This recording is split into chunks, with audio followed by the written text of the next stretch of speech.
This is a Mercedes Benz GLC 2022 model. This car got the problem 360 camera. Actually, the problem is the wiring, so we have to check the all wiring because two camera not working. Then we check the camera control unit in the rear at the boot.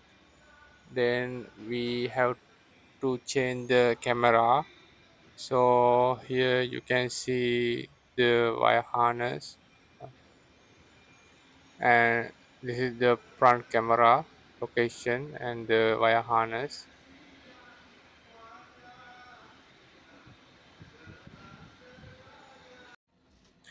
After change the camera, we need to calibrate it. So we need to follow the step, and also we need the sentry diagnosis tool in order to calibrate.